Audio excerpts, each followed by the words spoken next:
반갑습니다. 이번 시간에는 2026학년도 대수능 6월 모의평가 현대소설 이범선의 표구된 휴지에 대한 해설을 하도록 하겠습니다. 자, 일단 우리 지문을 읽기 전에 역시 문학 작품이니까 보기를 통해서 정보를 얻을 수 있는 것이 있으면 얻어보고 갑시다. 자, 보기를 읽어보면 먼저 표구된 휴지에서는 외화인 화가의 이야기에 내화인 청년의 이야기, 또 다른 내화인 편지 내용들이 연결되어 삽입된다 라고 해서 기본적으로 이 소설은 액자식 구성을 띠고 있구나 라는 걸 알 수 있습니다. 자, 그러면서 액자식 구성 중에서도 좀 특이하게 외화가 있고 그 외화 안에는 이야기가, 즉 내화가 두 가지가 이렇게 이루어져 있다, 이런 식으로. 자, 그랬을 때 하나는 청년의 이야기고 하나는 편지 내용이다. 자, 이런 거를 이해할 수 있겠죠. 자, 그러면서 외화와 내화가 연결될 때 한 문단 안에서 이어 가거나 지시 표현을 사용하여 두 이야기를 연결한다고 합니다. 자, 선생님이 2 했는데 우리 보기를 바탕으로 그 윗글을 감상할 때는 항상 이 보기 안에 있는 내용이 선지에 나오게 되어 있거든요. 그래서 보통은 보기 안에 있는 내용 요소가 선지가 오지선답, 오지선답형이니까 보통은 어떤 내용 요소가 5개로 나뉘어져 있는 경우가 대부분입니다. 그렇기 때문에 이렇게 번호를 매겨보면 조금 더 그죠? 문제 푸는데 도움이 될 수 있기 때문에 한번 나눠봤습니다. 자, 그래서 1, 2 두 가지 한 문단 안에서 이어지거나 지시 표현을 사용하여 외화와 내화를 연결한다. 자, 여기서 내화라고 했으니까 이건 청년 이야기가 되겠죠. 자, 그러면서 외화의 또 다른 내화, 이건 또 다른 내화니까 편지 내용일 겁니다. 가 삽입될 때는 편지의 내용과 형태에 대한 화가의 흥미와 관심을 드러낸다고 합니다. 자, 이런 것들을 다 확인하면서 지문을 읽으면 될 것 같습니다. 자, 또한 유사한 의미의 표현을 통해 화가가 떠올린 편지의 내용을 보여준다. 자, 이런 내용이 한 게 있을 거고요. 그리고 마지막으로는 거듭 제시된 내용을 통해 화가가 편지를 감상하며 그 의미를 되새긴다. 자, 이런 내용이 들어있을 거다. 자, 됐죠? 자, 이렇게 내용 요소가 5가지가 있을 거니까 이런 것들을 이제 참고해서 우리는 지문을 읽어 나가면 될 것 같아요. 자, 그러면 한번 지문을 읽어 보도록 합시다. 자, 그거 표 구할 수 있겠지? 라고 했는데 이거는 뭐 표 구할 수 있겠지 이게 아니고 표구라는 건데, 우리가 표구는 잘 안 쓰기 때문에 잘 그죠? 익숙하지 않은 단어인데, 표구라는 거는 어떤 우리 그림이나 글 같은 거, 그런 테두리에 종이 같은 걸 발라가지고 꾸며주는 거를 표구한다고 합니다. 좀 쉽게 생각하면 일종의 액자를 만든다 이렇게 볼 수도 있겠죠. 표구? 그래, 그냥 할 수 있겠지. 창호지니까 창호지기 때문에 표구가 가능하다 이런 말이겠죠. 자, 난 그런 걸 잘 모르지 않나. 그래, 화가인 자네 생각을 했지 뭔가. 자네가 어디 적당한 표구사에 맡겨서 좀 해주지 않겠나. 화가다 보니까 표구할 일이 좀 자주 있었겠죠. 자, 그렇기 때문에 친구한테 부탁을 한 겁니다. 자, 그러니까 이 앞에 나오는 요 말은 화가가 한 말이고, 그죠? 자, 그 다음에 대화를 나누고 있는 인물이 한 명 더 나오겠죠. 그냥 어렵지 않지만 자네도 어지간히 호사가군. 호사가란 말은 일을 벌리기 좋아하는 사람을 얘기합니다. 자, 이걸 표구해서 뭘 하나, 도대체 어디서 주운 건가 이 휴지는. 그러니까 지금 요 화가인 친구의 화가의 입장에서는 좀 표구를 해달라는 종이, 창호지를 휴지라고 보고 있죠. 그러니까 그만큼 가치가 없다고 생각하고 있습니다. 맞죠? 자, 그러니까 아닌 게 아니라 정말 휴지통에서 주운 거지. 정말로 휴지통 주웠네요.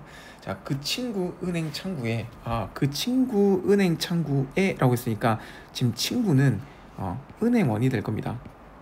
그래서 지금 요 대화는 은행원과 화가 사이의 대화로 볼 수 있습니다. 자, 은행 창구에 저녁 되면 날마다 빼지 않고 들르는 지게꾼이 있단다 라고 했는데, 자, 여기서 있단다는 있다고 한다 를 줄인 말입니다. 그러니까 이게 은행원인 친구한테 전해 들은 말투로 이루어져 있죠. 자, 그러면서 이제 은행 문 앞에 라고 해서 이게 청년의 이야기가 나오게 될 겁니다. 당연히 이 지게꾼이 바로 청년이 될 거고요. 그렇죠? 자, 그러면 이제 여기에서부터 이제 청년의 이야기니까 내화로 이어지게 될 겁니다. 자, 지게를 벗어 세워놓고는 매우 죄송스러운 태도로 조용히 은행 안으로 들어서는 나 보이는 나 보이는 그러니까 한 26살 정도 보이는 그 검은 얼굴의 청년을 처음엔 은행원이 막았다라고 합니다.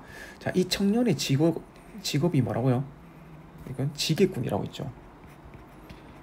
그러다 보니까 야외에서 일을 계속 해야 되니까 이 얼굴이 검게 글러져 있겠죠. 자, 이런 검은 얼굴, 이런 외모를 통해서, 외양을 통해서 이 청년의 어떤 직업이라든가 또는 청년의 어떤 노동자 신분, 즉 하층 및 좀 소외 계층임을 어느 정도 추측을 해볼 수가 있습니다. 자, 그래서 처음엔 안내원이 막았다고 합니다. 뭐지요? 저 말을 제대로 못하고 있죠. 자, 여긴 은행이요, 은행. 자, 지금 여긴 은행이요, 은행 이렇게 말하는 의도가 뭔가 같습니까? 이 청년이 생김새를 봤을 때 은행에 올 만한 사람이 아니라는 거죠. 청년이 은행에 올 법한 은행을 이용할 만한 사람이 아니다라는 일종의 외모로 인한 선입견입니다. 맞죠? 선입견. 자, 이런 선입견은 당연히 이런 외모, 즉 외양에서 오는 선입견이 되겠죠. 예, 그러니까 저 돈을 머뭇머뭇거리고 있으니까 제대로 말도 못하고 있으니까 다시 한 번 더 글쎄 은행이라니까 똑같이 그런 선입견을 한 번 더 드러내고 있습니다. 예, 그런데 그 조금도 할 수 있습니까? 자, 지금 목적어가 생략되어 있죠. 자, 그러니까 조금이라니 뭘 말이오? 그러니까 그만큼 지금 이 청년은 되게 어리둥절 제대로 말을 하지 못할 만큼 자신감이 상당히 떨어져 있죠. 자, 그 이유는 뭘 것 같습니까? 은행에 와본 적이 없다는 말이겠죠. 자, 그러니까 저금을 조금도 할 수 있습니까? 그러니까 이 지금 안내원이 저금요 깜짝 놀래가지고 어떻게 보면 큰 목소리로 이렇게 얘기를 했겠죠. 그러니까 은행 안의 모든 시선들이 그 지게꾼에게 쏠렸다. 자, 이렇게 쏠리는 이유는 이게 저금요라는 요 어떤 반응 때문이기도 하고, 그 다음에 플러스 뭐도 그 안에 은행 안에 있던 모든 사람들이 그 지게꾼이 저금을 하러 온다는 사실이 놀라운 거죠. 그러니까 이런 것들도 다 선입견이 될 겁니다. 자, 되죠? 자, 그러면서 이제 A로 들어갑니다. 청년은 점점 더 당황하겠다. 왜 모든 사람들이 다 쳐다보니까 당황하게 되는 거죠. 얼굴이 붉어져서 돌아서 나가려는, 그러니까 되게 부끄러워져서, 그냥 이거는 부끄러움도 있고 이제 앞에서 나온 것처럼 이 당황스러움도 있겠죠. 그래서 나가려고 하는데 그를 불러세운 것은 예금 창구의 여직원이었다. 청년은 손에 말아쥐고 있던 라면 봉지에서 꼬깃꼬깃한 한 100원짜리 지폐 5장, 그러니까 한 500원 정도의 돈인데 지금은 이 100원이 지폐도 아니고요. 500원이면 정말 작은 돈인데 이 당시는 좀 달랐겠죠. 정확하게 선생님도 이 500원이 어느 정도 지금 현재 가치를 지니는지는 알 수는 없지만 그래도 그렇죠? 지금이랑은 돈의 가치가 다를 겁니다. 근데 자, 라면 봉지에서, 그러니까 지갑이 아니잖아, 그렇죠? 지갑이 아닌 라면 봉지에서 돈을 거기다 꼬깃꼬깃 꺼냈다는 거, 이런 것들을 통해서도 되게 이 청년의 어떤 이 가난함, 즉 소외계층, 소외된 어떤 계층임을 우리는 나름대로 짐작을 다 해볼 수 있습니다. 자, 그리고 새로 새긴 목도장, 저금을 하려고 도장을 새겨왔겠죠. 꺼내어 떨리는 손으로 여직원에게 바쳤다. 여직원에게 그냥 준 것도 아니고 바쳤다고 합니다. 그러니까 되게 공손하게 두 손으로 막 몸둘 바를 모르겠는 표정으로 이렇게 줬다 이 말이겠죠. 자, 그러면서 청년은 저만치 한 구석으로 가 서서 불안스러운 눈으로 멀리 여직원을 지켜보고 있었다. 자, 이 청년의 이 불안감을 직접적으로 드러내고 있는데, 자, 왜 불안할까요? 이 통장이 만들어질까, 저금을 할 수 있을지 알 수가 없는 거죠. 왜? 은행에 처음 와봤으니까. 한참 만에 그는 흠칫 놀랐다. 생전 처음 그는 시자가 붙은 자기 이름을 들었던 것이다. 그냥 처음으로 누구 씨라고 어떻게 보면 존대를 받아본 거죠. 그만큼 이게 그냥 이 여직원이 청년을 부른 건데, 그만큼 역시 이 청년은 소외된 삶을 살아왔음을 우리는 짐작할 수가 있습니다. 자, 그는 여직원 앞으로 달려와 빳빳한 통장을 받았다. 청년은 여직원과 안내원에게 굽신굽신 절을 하고는 한 손에 통장을 받쳐든 채 들어올 때처럼 조심스럽게 유리문을 밀고 나갔다. 통장을 확인할 경황도 없이. 자, 여기까지가 A입니다. 자, 우리가 이렇게 A 부분을 봤으면 그냥 계속 쭉 읽어 나가는 것도 괜찮지만, 선생님은 이런 부분이 나오면 한번 끊어 읽는 차원에서 우리가 글을 너무 긴 글을 쭉 읽으면 집중력이 떨어질 수도 있고, 그죠? 자, 그렇기 때문에 A 부분과 관련된 문제를 해결하고 그 뒤에 다시 읽어 나가는 게 좀 더 좋다고 생각합니다. 자, 그래서 19번 문제 먼저 한번 풀이를 하고 그 다음 계속 이어서 나가볼게요. 자, A의 서술상의 특징입니다. 자, 대화 내용을 간접 인용으로 서술하며 라고 했는데, 우리 간접 인용이라는 거는 뭐뭐하고 뭐 이런 식으로, 그죠? 우리 간접 인용에 조사 뭐뭐고가 붙어야 되겠죠. 자, 요런 형태로 줄표를 읽으면 좀 오해가 있으니까 뭐뭐하고, 자, 요런 형태로 서술돼야 되는데 그런 부분이 없었습니다.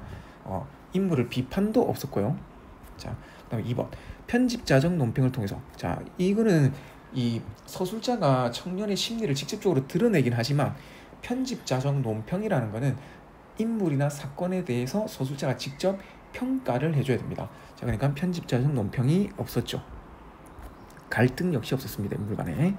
자, 그다음 동시에 진행되는 사건을 병렬하여 어떤 병렬된 사건, 우리 이런 거는 사건을 병치했다라고 하는데, 자, 이런 표현도 쓰는데 동시에 진행되는 사건이 없었습니다. 자, 추측하는 진술로 장면 서술을 마무리하여. 자, 우리 마무리가 보면 경황도 없이라고 돼 있는데, 이게 추측하는 진술이 아니죠. 뭐뭐리라 뭐할 것이 뭐 추측이 아니었습니다. 자, 그다음 거리와 위치를 나타내는 표현을 사용하여 라고 했는데, 자, 여기서 거리와 위치를 사용하는 나타내는 표현은 뭐 저만치라던가, 그렇죠? 뭐 한 구석이라던가, 자, 이렇게 거리와 위치를 나타내는 표현이 있었죠. 자, 이걸 통해 인물의 불안한 심리, 우리가 불안스러운 눈으로 멀리 여직원을 지켜봤다, 이런 게 있었죠. 자, 그러니까 거리와 위치를 나타내는 표현도 있었고 불안한 심리도 있었으니까 답이 5번이 됩니다. 자, 이렇게 19번을 한번 해결을 했고요. 자, 그리고 나면 이제 다시 자, A 뒷부분 부터 다시 읽어 나가 봅시다. 자, 다음 날부터 그 청년은 매일 저녁 무렵이면 꼭꼭 들렀다. 자, 그만큼 이 청년은 어떤 인물이다? 매일 은행에 들러서 저금을 하는 청년의 이 성실함을 드러내고 있네요. 되게 성실한 청년입니다. 근데 우리가 이걸 통해서 또 한 개 알 수 있는 거, 이렇게 성실한 청년이 가난하게 살아간다는 거, 이거 자체도, 그죠? 이게 사회 구조적 모순이 될 수 있겠죠. 그러니까 자본이 없는, 그러니까 뭐 부모로부터 어떤 부를 물려받지 못했다던가, 또는 어떤 사기라든가 이런 범죄 행위를 하지 않은 성실하게 살아가는 청년이 사회적으로 소외된, 어떤 가난하게 살 수밖에 없는, 자, 이런 사회 구조, 자, 그에 대한 모순을 확인할 수 있다 정도로 볼 수 있겠습니다. 자, 하루에 200원 혹은 300원 또는 어떤 날은 500원. 그의 통장에는 입금만 있고 출금란은 비어 있었다. 한 번도 빼쓰지 않았다는 거죠. 그만큼 성실하다는 겁니다. 이제는 제법 안내원과는 익숙해졌으나 여직원 앞에서는 여전히 얼굴을 붉히며 되게 부끄러움이 많네요. 수고를 끼쳐서 대단히 죄송하다는 표정 그대로였다. 그러던 어떤 날이었다. 그러니까 지금 특정 사건이 발생할 것임을 알 수 있습니다. 자, 어떤 사건인지는 한번 읽어보죠. 자, 그날은 여느 날보다 조금 일찍 청년이 은행에 들렀다. 좀 빨리 왔네요. 자, 평소와는 다릅니다. 오늘은 일찍 오셨네요. 얼마 넣으시겠어요? 여직원이 미소로 물었다. 자, 그러니까 이 여직원의 경우는 이 처음부터 이 청년의 어떤 외모를 가지고 평가를 하지 않았죠. 외모만 보고 막대한다던가, 그죠? 되게 불친절하게 대한다던가 그러지 않았습니다. 돌아서 나가려는 청년을 불러 세운 것도 여직원이었고, 그러니까 이 여직원은 상당히 친절하고 어떤 이런 외모로부터 오는 어떤 선입견, 이런 것들이 없는 인물임을 알 수 있습니다. 예, 기계 오늘은 좀 사투리를 좀 되게 세게 쓰네요. 청년은 무언가 종이 뭉텅이를 들고 머뭇거렸다. 자, 이 종이 뭉텅이 뭔가 좀 특징적인 거겠죠? 자, 왜요? 이거 정말 죄송합니다. 이거 얼마 되지 않는 걸 동전으로, 이 종이 뭉텅이 안에 이 동전이 있었나 봅니다. 그죠? 자, 이게 동전으로, 그동안 저금통에 넣었던 걸 오늘 깨웠죠. 길에 여기 이렇게 그동안 동전 모았던 걸 깨서 들고 왔는데, 자 이게 평소와는 달랐던 어떤 그런 청년의 모습이겠네요. 자, 청년은 종이에 싼 것을 내밀었다. 아이 많이 모으셨네요. 혹시 이런 부분을 통해서도 우리는 청년의 성실함을 여직원의 말을 통해서 확인해 볼 수가 있습니다. 그렇죠? 자, 죄송합니다. 정말 이거 청년은 뒤통수를 긁적이며 언제나 그가 서서 기다리는 구석으로 갔다. 자, 이게 바로 그 지게꾼 청년이 동전을 싸가지고 온 종이지? 하면서 친구는 내 손에 그 편지를 가리켰다. 어떻습니까? 갑자기 이거 은행원과 화가의 이야기로 돌아가 버렸죠. 이제 친구란 말이 나오니까, 그러면 여기까지가 내화가 끝나고 다시 외화로 들어가게 되는 거겠네요. 자, 그러면서 친구는 내 손의 그 편지를 가리켰다라고 합니다. 자, 그러면 여기서 그죠? 여기 1인칭 서술자가 될 건데, 위에 친구가 하는 말을 보니까 이게 그 종이지 라고 했잖아요. 그러면 1인칭 서술자는 화가가 될 거고, 그 친구는 은행원이 될 겁니다. 맞죠? 자, 그러면서 그럼 그의 집에서 그 청년에게 보낸 편지란 말인가? 글쎄, 반드시 그렇다고는 할 수 없겠지. 동전을 세는 여직원을 거들어주다가 우연히 발견하고 재밌다고 생각돼서 가지고 온 것뿐이니까 뭐 정확하게 알 수는 없습니다. 정확하게는 알 수는 없고, 그냥 단지 이 청년과 그다음에 이 편지에 대해서 대한 흥미를 느꼈기 때문인 거죠. 좀 특이하니까. 그죠? 정확하게 알 수는 없습니다. 맞죠? 그 은행원인 친구는 정확하게 알지는 못합니다. 자, 그러면서 우물집 할머니 하루 알고 갔다. 자, 지금 이게 바로 뭘 것 같아요? 그죠? 이게 편지의 내용이겠죠. 이게 또 다른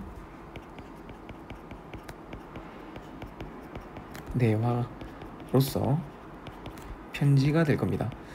자, 여기 보면 이 편지의 내용이 아마 청년의 어머니한테 온 편지인데 띄어쓰기가 없습니다.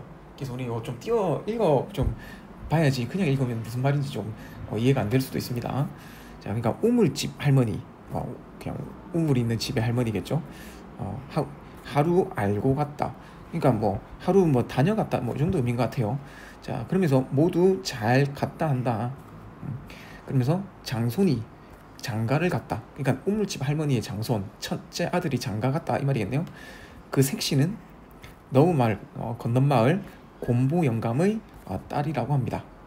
자, 그다음에 구장내 탄실이가 또 시집을 갔다고 합니다.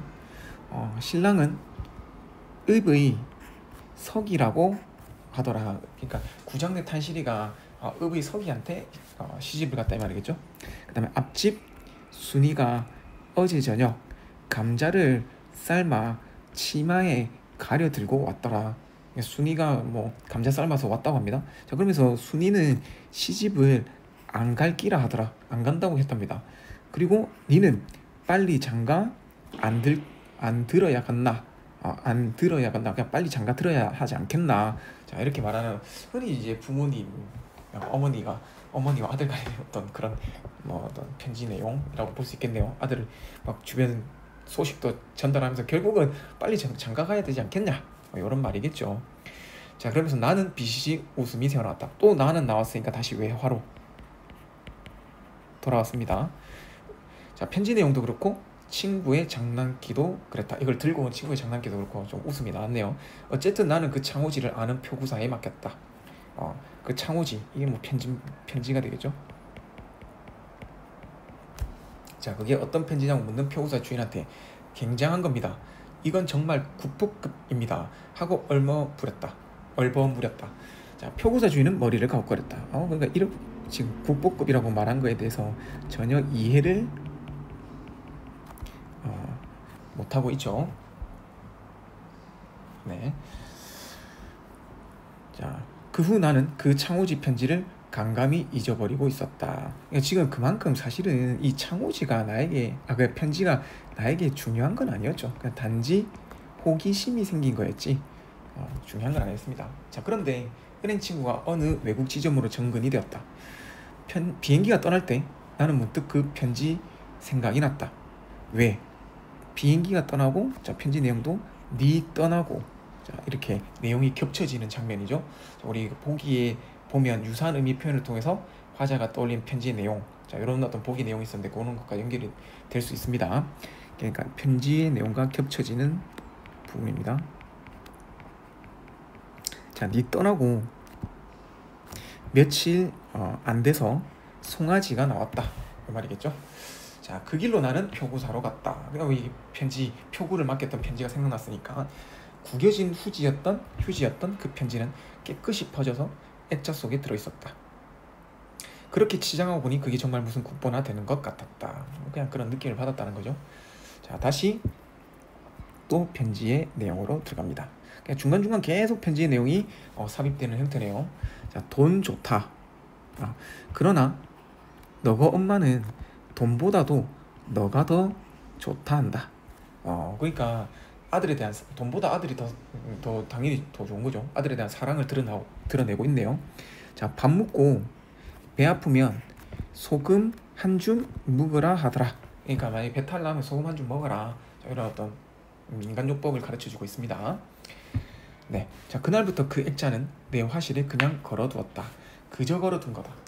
그런데 뭐 그냥 처음에는 그저 걸어둔 거다. 그냥 별 의미가 없었단 말이죠.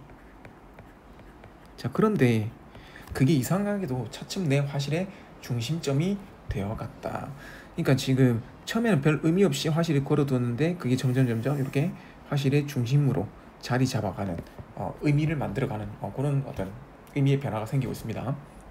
그건 그림 같기도 하고 글 같기도 하다. 아니, 그건 분명 그 둘이 합쳐진 것이었다. 나는 친구가 외국으로 떠나고 이태 동안, 이태는 2년, 그 액자를 간간히 바라보고 있는 사이에 차츰 그 친구의 심정을 느껴 알 것 같았다. 그러니까 뭐 왜 편지에 흥미를 느꼈는지 알 것 같았다, 이 말이죠.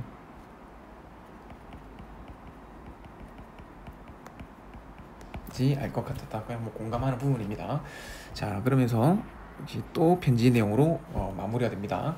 자, 니 무슨 주변에 고기 묶었나? 그러니까 니 어떤 처지에, 니 주제에, 즉 가난한 주제에 고기를 먹겠냐?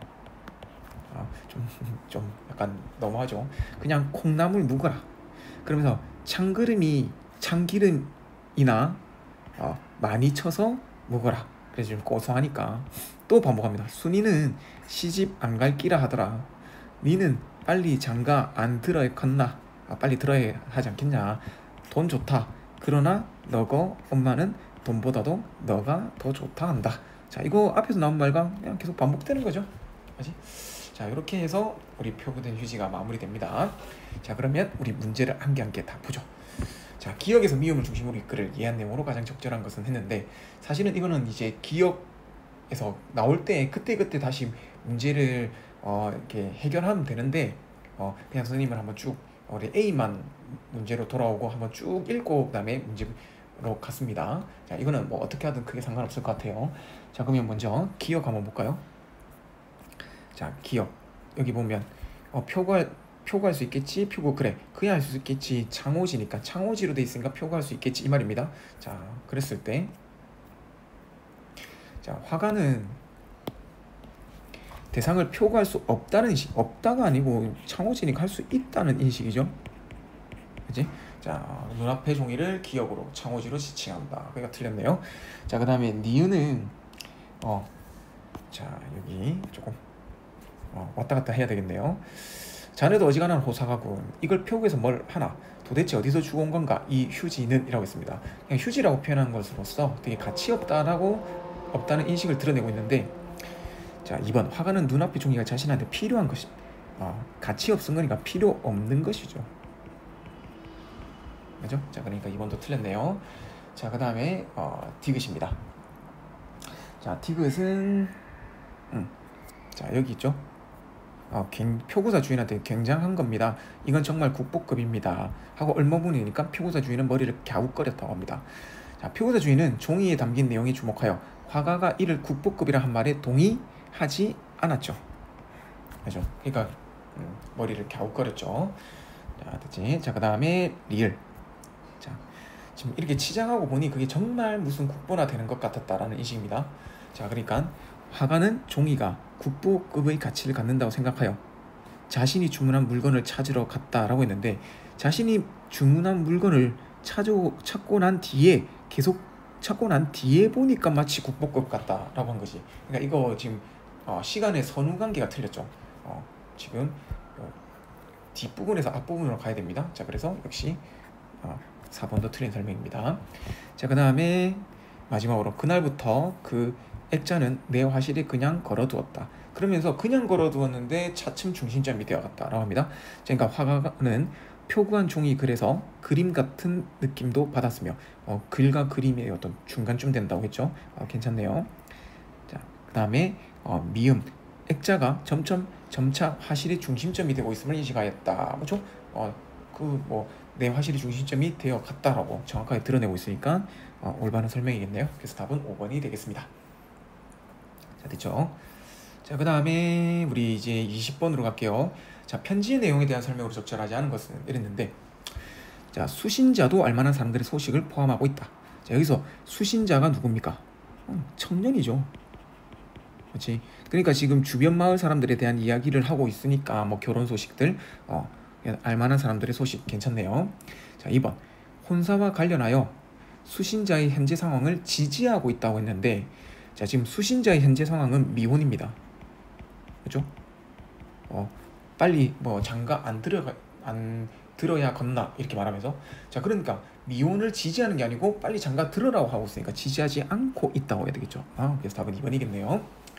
자, 나 3번 아픈 상황이 생겼을 경우의 대처 방법. 배 아플 때는 소금 먹어라. 괜찮네요. 수신자의 먹을거리에 대한 관심. 그죠? 그냥 고기, 네 주제에 무슨 고기냐, 그냥 콩나물 먹고 참기름 많이 쳐라. 괜찮네요. 자, 재물보다 수신자를 더 중요하게 여기는 마음. 돈 좋다. 그런 너 엄마는 돈보다 너가 더 좋다. 괜찮죠? 자, 그래서 답이 2번이 됩니다. 자, 그 다음 21번입니다. 자, 보기를 바탕으로 자, 내용을 볼 건데, 자, A가 외화, B는 청년 이야기, C는 편지입니다. 자, A에서 지게꾼이 있단다 라고 들었음을 서술한 뒤에 은행의 안내원이 막았다는 B의 첫 문장을 서술한 것은, 자, 지금 이게 한 문단 아래서 이루어져 있죠. 그치? A에서 B로 서술 시점이 변하는 부분을, 그러니까 외화에서 내화로 이어지는 부분을 한 문단 안에 이어 연결한 것이군. 자, 여기, 그렇죠? 여기서 우리는 확인할 수 있습니다. 자, 그래서 1번이 올바른 설명이네요. 자, 그 다음, 자, B에서 구석으로 갔다. 그러니까 청년 이야기 하고 마무리하고 이계로 A를 다시 이어간 것은, 자, B에서 A로 시간적 선후가 역전되면서 이어지는 부분을 지시 표현을 사용하여 다시 연결한 것이고, 자, 일단 이계라는 게 지시 표현이라는 건 맞습니다. 그럼 우리가 확인해야 될 거는 시간적 선후가 역전되었다는 걸 확인해야 되는데, 자, 여기서 여기죠. 자, 구석으로 갔다. 이게 이렇게 돼 있죠. 자, 우리가 시간 선후를 보면 청년 이야기가 있고, 그죠? 그 뒤에 외화로 나오는 겁니다. 왜냐하면 이 청년이 버리고 간 그 종이 뭉치, 이 편지를 주워서 외화해서 이야기하면서 표구를 하려고 하니까 얘가 먼저고 그 다음이 외화죠. 자, 그러면 시간이 어떻습니까? 얘가 과거고 청년 이야기가, 그리고 외화가 더 미래, 즉 현재가 되니까 시간이 역전이 아니고 그대로 흘렀죠. 그래서 지금 여기서 시간적 선후가 역전됐다고 하면 틀린 겁니다. 그래서 답이 2번이 되는 거예요.